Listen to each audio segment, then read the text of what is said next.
هل كنت تتوقع ان في المباراه الثانيه هيكون النادي الاهلي هيلاقي صعوبه زي النهارده اللي لقاها في ماتش النهارده؟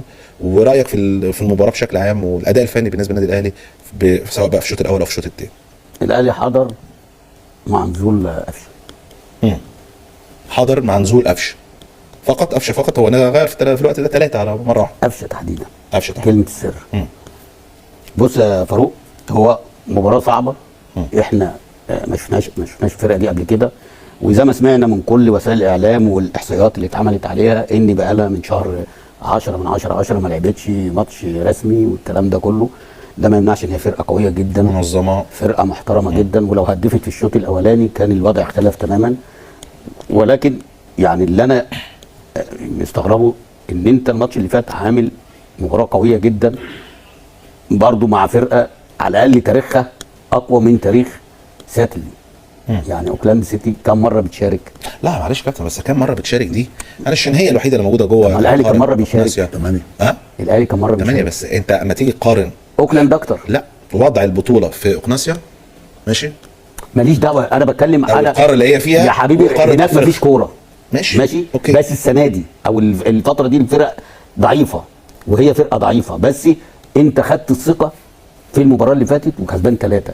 تنزل النهارده الشوط الاولاني انا كنت مستغرب ان النادي الاهلي هو اللي بيدافع، النادي الاهلي هو اللي بيجري ورا الكوره، النادي الاهلي مش مستحوذ. وانت ممكن تكون الفرقه قويه، بس انا بحجم الفرقه اللي قدامي يا فاروق. بحجمها ازاي؟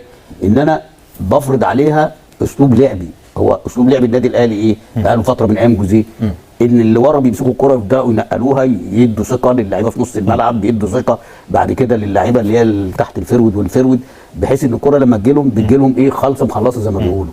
انت الشوط الاولاني انت تايه بعيد عن الكلام ده، انت اللي بتجري ورا الفرقه الثانيه، برغم ان مفيش خطوره قوي على الشناوي غير الكوره اللي غلط فيها بس، الركنيه اللي هو غلط فيها ووقع. تمام. واخد هم ما لهمش اي يعني أي، بس انا بقول لك ايه، انا بكلمك على حته الاستحواذ في نص الملعب. انت بتتكلم الفرق ما بين الماتشين قصدك يعني يا كابتن؟ في ان انا كسبان 3 الماتش اللي فات ده يديني قوه ان الماتش ده تنزل ضاغط. مش ضاغط، اقل حاجه انزل ما افقدش الكوره زي ما فقدتها الشوط الاولاني يا فاروق.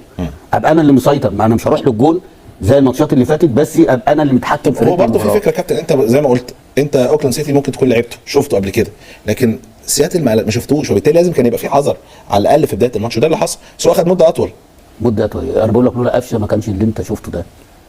انا بكلمك بمنتهى الامانه. وبعدين في بس مش انت قلت فريق منظم؟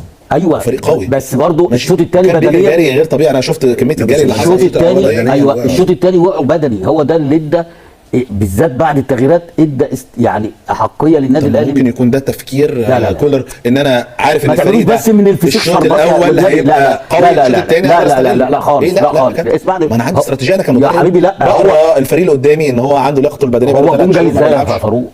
الجون جاي ازاي؟ اي بس كوره من شوطه يا عم، وايه يعني كوره من بره ده عارضه؟ لا قبل انا بتكلم بشكل عام. ما هو ده اللي انا كنت بقوله، ده اللي انا بقوله، ان انت تبدا. انا عايز اوصل الفريق للمرحله اللي انهاك الجزء البدني عنده. يا عم مفيش الكلام ده. كل الكلام ده ضحك على الدقون اللي الناس تقول لك ايه، انا بقسم المباراه 3. تقسم ايه؟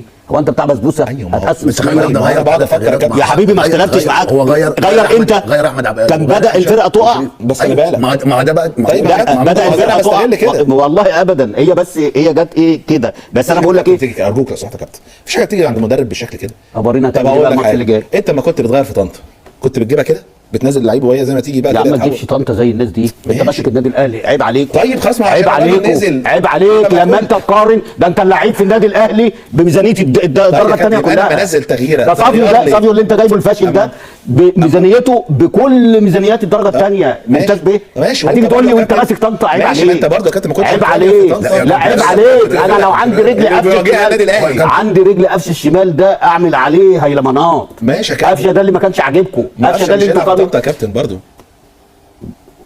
قول لي عايز ايه؟